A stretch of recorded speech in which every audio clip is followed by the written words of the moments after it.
आज हामी फोटोसपबाट passport size कसरी बनाउने भन्ने सिक्न गइरहेको छौँ। सर्वप्रथम तपाईहरुले कम्प्युटरमा फोटोसप खोल्नु होला। फोटोसप खोलिसकेपछि तपाईहरुले प्लेन ब्याकग्राउन्डको फोटो चुज गर्नु होला। फाइलमा गएर ओपन गर्नुस्। कन्ट्रोल ओ बाट पनि खोल्न सक्नुहुन्छ। तपाईले आफ्नो फाइल चुज गर्नुस्। फाइल चुज गरिसकेपछि ओपन गर्नुस्। यहाँ चुज भयो, फाइललाई ओपन गर्नुस्। ओपन गरिसकेपछि यो फाइललाई तपाईले एकदम अलिकति स्क्रिनमा फिट हुने गरी तान्नुस्। तानिसकेपछि तपाईले यो क्रप भन्ने टुल हेर्न सक्नुहुन्छ। क्रप भन्ने टुल सी थिचेर पनि क्रप गर्न सक्नुहुन्छ किबोर्डबाट। र यहाँ टुलबार लेफ्ट साइडमा टुलबारबाट यो क्रप टुल चुज गर्नुस् र तपाईहरुले हेर्न सक्नुहुन्छ यहाँ माथि वाइड हाइट र रेजुलेसन भन्ने चुज गर्नुस् अप्सन। र फोटो साइज कति दिनु भने वाइड कति दिनु भने वाइड 1.5 इन्च दिनुस्। वाइड हाइट कति दिनु भने 2 इन्च दिनुस्। रेजुलेसन कति दिनुस् भने 200 रेजुलेसन दिनुस्। यो दिइसकेपछि यो तपाईले यो फ्रेमलाई एकदम मिलाएर यो फोटोमा सेट गर्नुस्। कति तपाईलाई चाहिन्छ यो पासपोर्ट साइजको लागि तपाईलाई कतिको आवश्यक छ, कति साइज तपाईलाई चाहिन्छ त्यो साइज यो फ्रेम भित्र पार्नुस्। अलिकति अब कतिको चाहिन्छ तपाईलाई यो एकदम मिलाएर हैन, एकदम सेन्टरमा मिलाएर यो तपाईले फ्रेम भित्र पार्नुस् फोटोलाई। अब फ्रेम भित्र भएको पिक्चर मात्र देखिनेछ। अब इन्टर पनि थिच्न सक्नुहुन्छ किबोर्डबाट वा यो तपाईले ट्रिक हेर्न सक्नुहुन्छ। ट्रिक भने ठीक छ भने ओके गर्नलाई यो तपाईले यहाँ ओके गर्न पनि सक्नुहुन्छ। ओके गर्नुहुन्छ भने यो फोटो के हुन्छ, क्रप हुन्छ। क्रप भइसकेपछि यहाँ हेर्न सक्नुहुन्छ राइट साइडमा ब्याकग्राउन्ड लक यानी कि यो तालचा देखाइरहेको छ लक। यसमा लेफ्ट डबल क्लिक गर्नुहुन्छ भने तपाई न्यू लेयर क्रिएट गर्न भन्छ। लेयर 0 नै राख्नुस् वा तपाईले लेयरको नाम पनि दिन सक्नुहुन्छ वा ओके गर्नुस्। यो लेयर के हुन्छ, अनलक हुन्छ। अनलक भइसकेपछि किबोर्डबाट कन्ट्रोल ए थिच्नुस्।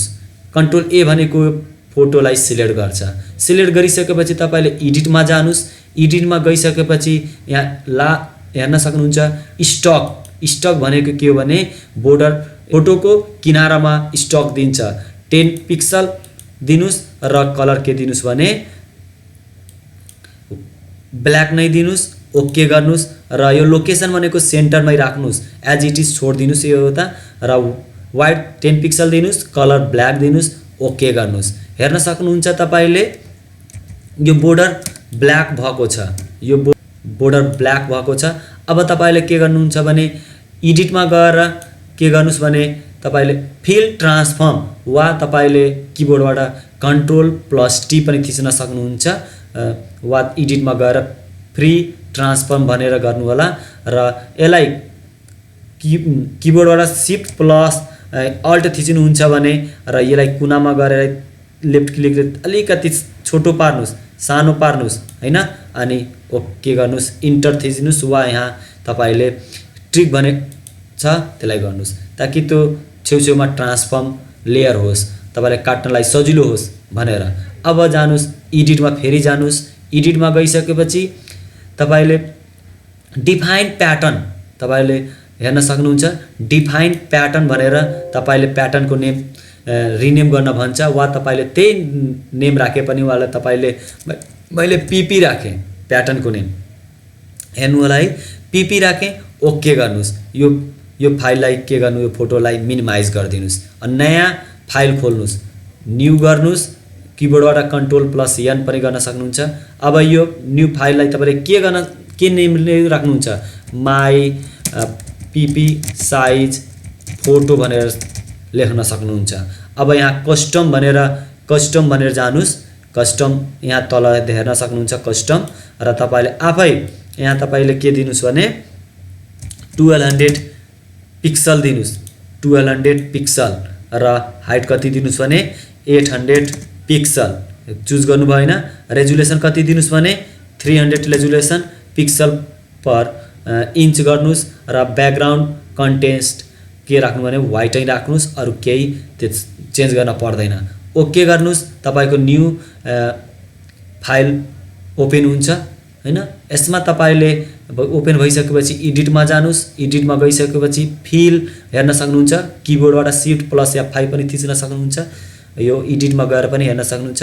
फिल गर्नुस् अनि फिल गरिसकेपछि यहाँ कन्टेस्ट CONTENTS कन्टेन्ट्स हेर्न सक्नुहुन्छ। युजमा फरग्राउन्ड कलर दिएको छ र यसमा क्लिक गरेर तपाईले प्याटर्न भनेर चुज गर्नुस्। प्याटर्नमा चुज गर्नुहुन्छ भने कस्टम प्याटर्न आउँछ। कस्टम प्याटर्नमा तपाईले पिक्चर जुन प्याटर्न तपाईले PP भनेर लेख्नु भएको थियो नि, डिफाइन प्याटर्न, यहाँ हेर्न सक्नुहुन्छ PP भनेर। यसमा तपाईले के गर्नुस् भने ओके गर्नुस्, तपाईको फोटो रेडी हुन्छ। यसरी हामीले प्रोफेसनल तरिकाले पासपोर्ट साइज बनाउन सकिन्छ। अब फाइलमा जानुस्, सेभ एज गर्नुस् र फाइल डेस्कटपमा लोकेसन तपाईले जहाँ दिनुहुन्छ र के लेख्नुहुन्छ माई PP साइज फोटो भनेर JPG मा फर्मेटमा सेभ गर्नुस्। हेर्नुहुन्छ भने तपाईले क्वालिटी 12 नै राख्नुस्, म्याक्सिमम नै राख्नुस्, क्वालिटी कम नगर्नुस् र ओके गर्नुस्। तपाईले हेर्न सक्नुहुन्छ यहाँ माई PP साइज फोटो भनेर डेस्कटपमा आइसकेको छ। यसरी नै हामीले फोटोसपबाट प्रोफेसनल पासपोर्ट साइज फोटो बनाउन सकिन्छ।